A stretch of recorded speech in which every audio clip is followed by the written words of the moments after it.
अपने बिस्तर पर लेटी हुई थी। सफाई करने के बाद वह काफ़ी थक गई थी। गर्मियों की छुट्टी शुरू हो चुकी थी और निशा जो 20 साल की थी कॉलेज के दूसरे साल में पढ़ रही थी। मम्मी घर का सारा काम उस पर छोड़कर चली गई थी। काम वाली भी छुट्टी पर थी और निशा को घर के काम करना बिल्कुल पसंद नहीं था। वह अपने सिर की मालिश करते हुए आराम करने की कोशिश कर रही थी। तभी उसके छोटे भाई आकाश की आवाज़ सुनाई दी। आकाश कमरे में आकर बोला, क्या हुआ दीदी, तबीयत ठीक है? निशा ने थकी हुई आवाज़ में कहा, मम्मी घर का सारा काम मुझ पर छोड़कर चली गई है। छुट्टियाँ क्या हुई, पूरा घर मेरे में आ गया।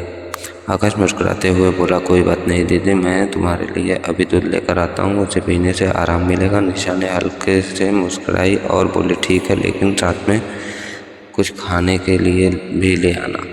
कुछ देर बाद आकाश तेल लेकर वापस आ गया और बोला, दीदी आप अपने बालों की मसाज करवा लो, मैं कर देता हूँ। निशा को उसकी बात कुछ अजीब लगी। उसने कहा, यह तुम्हारा काम नहीं है, तुम अपने दोस्तों के साथ बाहर जाओ, मुझे मसाज की ज़रूरत नहीं है। लेकिन आकाश उसकी बात अनसुनी कर दी और खुद ही उसके बालों की क्लिप से निकालते हुए बोला, आप इतना नखरे क्यों करती हो? निशा ने हल्का सा चौंक कर कहा, आकाश ये क्या कर रहे हो? मैं ठीक हूँ, मुझे मसाज की ज़रूरत नहीं है। आकाश ने फिर से मुस्कुराते हुए कहा, दीदी आपको आराम की ज़रूरत है, आप हमेशा खुद ही सब काम करती रहती हो, थोड़ा आराम करो, मैं तुम्हें मसाज करके रिलैक्स कर देता हूँ। निशा कुछ कहने ही वाली थी कि तभी बाहर से किसी के दरवाजे पर दस्तक देने की आवाज़ आई। आकाश ने तुरंत कहा, मैं देखता हूँ कौन है। आकाश दरवाज़ा खोलने चला गया और निशा राहत की सांस ली। वह सोचने लगी कि आकाश जब से बड़ा हुआ है उसकी हरकत भी कुछ बदल गई है। वह हर वक्त उसका ध्यान रखने की कोशिश करता है जो उसे कभी कभी अजीब लगता है। दरवाजे पर निशा की दोस्त खड़ी थी। अंदर आते ही बोली, अरे निशा, तुम आज इतनी थकी हुई क्यों लग रही हो? निशा ने थकी हुई मुस्कान के साथ कहा, बस घर के कामों ने थका दिया है, मम्मी घर छुट्टी पर है और घर की सारी जिम्मेदारी मुझ पर है। रिया ने हंसते हुए कहा, तुम तो वैसे भी किसी से मदद नहीं लेती हो, सब कुछ खुद करने की कोशिश करती हो। चलो आज मैं तुम्हारे साथ कुछ समय बिताती हूँ, हम दोनों मिलकर कुछ अच्छा खा पी लेंगे और आराम करेंगे। निशा ने थोड़ी राहत महसूस करते हुए कहा, तुम्हारे साथ समय बिताने से शायद मैं वाकई में थोड़ा बेहतर महसूस करूँगी। आकाश भी वापस आकर मुस्कुराते हुए बोला, चाय भी बन गई है, तुम दोनों आराम से बैठकर पी लो। निशा और रिया हंसते हुए बैठ गई और वे बातें करने लगी जैसे पुरानी यादों को फिर से ताज़ा कर रही हो। रिया और निशा ने चाय की चुस्कियों के साथ बातचीत करनी शुरू करी। पुराने कॉलेज के दिनों, छुट्टियों की यादों और दोस्तों की किस्सों को याद करते हुए दोनों काफ़ी हंसी और मजाक कर रहे थे। इस बीच आकाश भी उनके पास बैठ गया, उनकी बातें सुन रहा था, बीच बीच में हंस रहा था, लेकिन ज़्यादातर चुप ही रहा। रिया ने अचानक कहा, अरे निशा, तुमने मुझ कभी सोचा है कि हम सब इतने बड़े हो गए हैं, जिम्मेदारियाँ, काम, यह सब कितना बदल गया है। पहले सब कितना आसान लगता था। निशा ने सिर हिलाते हुए कहा, सच में रिया, पहले सब कितना मज़ेदार और आसान था, लेकिन अब घर की जिम्मेदारियाँ और पढ़ाई दोनों एक साथ संभाल पड़ती हैं।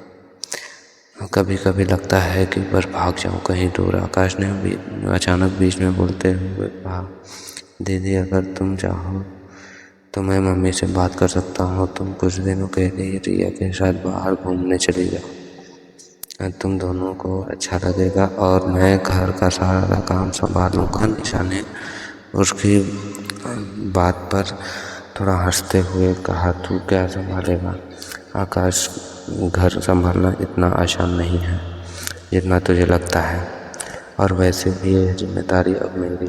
रिया ने मजाक करते हुए कहा, अरे निशा, कभी कभी आकाश को भी मौका देना चाहिए, तुम उसे हमेशा छोटा समझती हो, लेकिन अब वह बड़ा हो गया है, उसे भी जिम्मेदारी का अनुभव करने दो। आकाश ने तुरंत कहा, बिल्कुल, मैं सब कुछ संभाल लूँगा दीदी, तुम बस आराम करो या कहीं घूमने चली जाओ।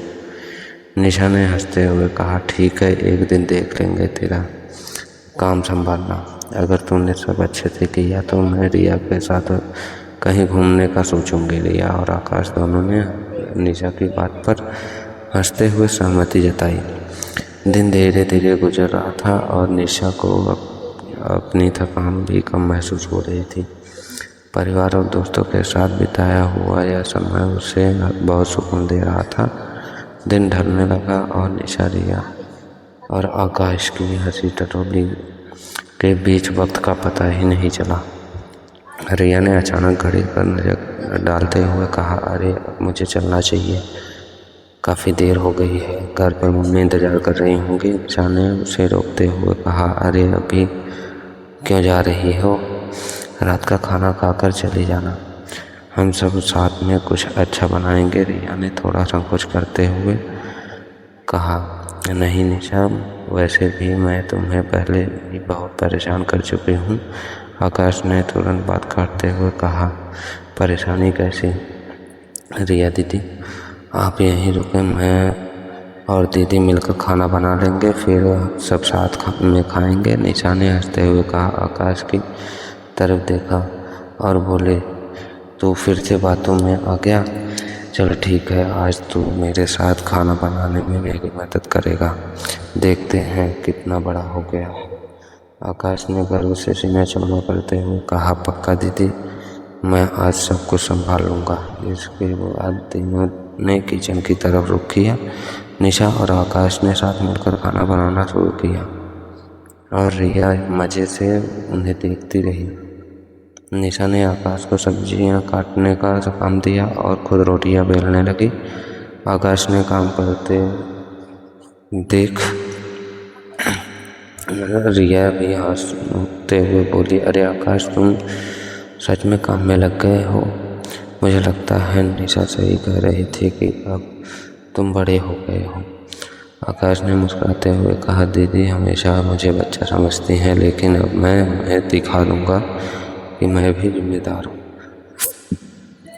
खाना बनाते निशा को अपने भाई के बदलते रूप का एहसास होने लगा कि आकाश सच में अब पहले जैसा छोटा और गैर जिम्मेदार नहीं है रहा, बिल्कुल, बल्कि वह भी घर की जिम्मेदारियों में हाथ बटाने के लिए तैयार हो रहा है।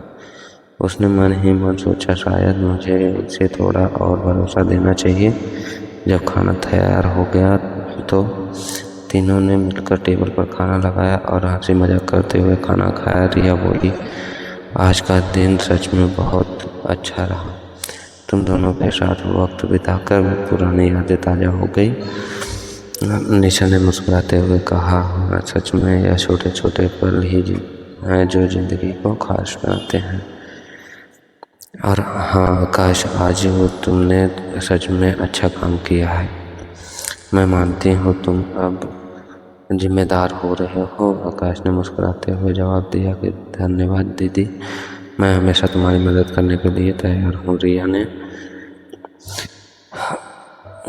जाते जाते निशा से कहा, याद रखना तुम भी कभी कभी आराम करो और आकाश पर भरोसा करो, अब वह सब संभाल सकता है।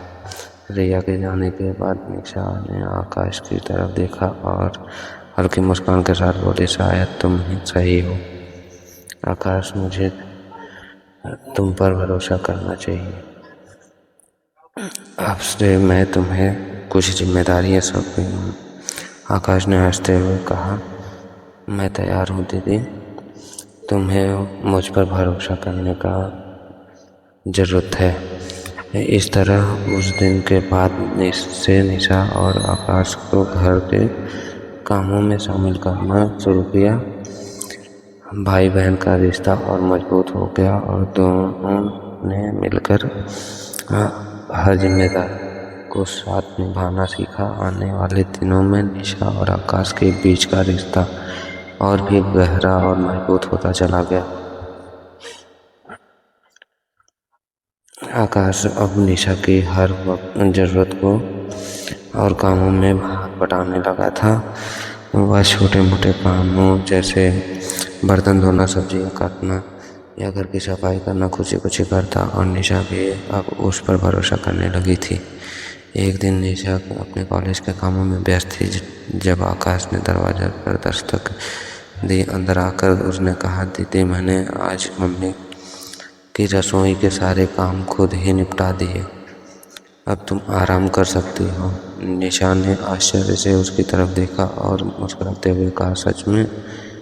तू तो अब पूरी तरह समझदार हो गया है, पहले तो मुझसे कुछ भी काम करवाने के लिए कहता था और अब खुद ही सब कर रहा है। आकाश ने हल्का सा सिर झुकाते हुए मजाक में कहा, दीदी अगर मुझ पर ज़्यादा काम डालोगी तो फिर मैं कहीं भाग जाऊंगा। दोनों हंस पड़े और निशा ने प्यार से कहा, नहीं भागने दूंगी, क्योंकि अब मुझे एहसास हो गया है कि हम दोनों मिलकर घर की अच्छी तरह संभाल सकते हैं। कुछ दिनों बाद निशा की मम्मी वापस लौट आई। जब उन्होंने देखा कि घर साफ सुथरा और व्यवस्थित है तो वे हैरान रह गए। उन्होंने निशा से पूछा, यह सब किसने किया? तुमने अकेला कैसे सब संभाला? इस पर आकाश ने गर्व से कहा, मम्मी दीदी अकेली नहीं थी, मैंने भी उनकी मदद की है। अब मैं बड़ा हो गया हूँ और घर के कामों में हाथ बटा सकता हूँ। मम्मी ने प्यार से आकाश के सिर पर हाथ फेरते हुए कहा, तुम दोनों ने मिलकर बहुत अच्छा काम किया है, मैं तुम पर गर्व महसूस कर रही हूँ। निशा ने हंसते हुए कहा, अब आपको हमसे ज़्यादा चिंता करने की ज़रूरत नहीं है मम्मी, आकाश अब मेरा सबसे बड़ा बन गया है। इस तरह निशा और आकाश का रिश्ता पहले से भी ज़्यादा मजबूत हो गया। निशा ने न केवल अपने भाई में एक दोस्त पाया बल्कि उसे भी महसूस हुआ कि साथ मिलकर जिम्मेदारियों को बांटना ज़िंदगी को आसान और खुशनुमा बना देता है। समय बीतता गया और दोनों भाई बहन एक दूसरे का हमेशा साथ देने लगे। घर के कामों या ज़िंदगी के मुश्किल।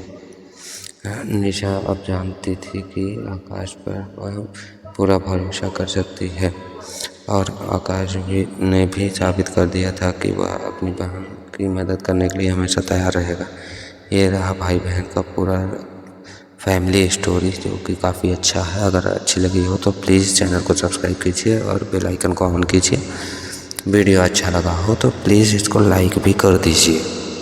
Thank you.